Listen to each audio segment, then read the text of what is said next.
मोर तो एक्जाक्टली मने ना किंतु प्राय तो शूटिंग आमर गजपति जिले में होती कटक जिले में होती तेणुक मोटामोटी कटक रे बोधे 2-3 दिन शूटिंग होती बाकी प्राय शूटिंग आमर गजपति जिले में होती मोर घर हूँ गंजाम जिले में तेणुक जो आम कहू अविभक्त गंजाम कथा सो निश्चित भाव में से गजपति कथा भी आसब से जगार मोर सौभाग्य जे सेमती गोटे जिला गंजाम गजपति जिला प्रतिनिधित्व करने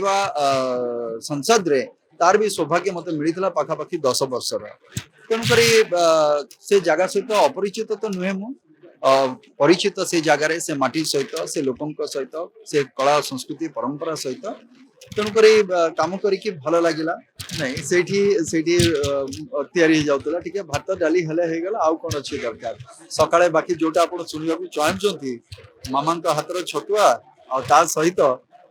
रोषे होता से भात डाली हेले आउ कौन दरकार अच्छे बंची बंची निश्चित भाव में से जुआड़े गले से आसब जुआड़े बाहर को देश बाहर को गले भी से सांगे ट्रावेल करता है मो सांगे हाँ निश्चित भाव में मुझे कहबी जदि से लोक मैंने भावे जे नहीं स्वास्थ्य आमको खाइबा दरकार तो निश्चित भाव में मुझे कहबी तैयारी करंतु खांतु सुस्थ रुहंतु देश विदेश कोण अनुकोण टेक्निक खबर देखंतु आम सह यूट्यूब फेसबुक और इंस्टाग्राम रे आमको देखंतु लाइक शेयर और सब्सक्राइब करने को आद्यम भूलंतुनि।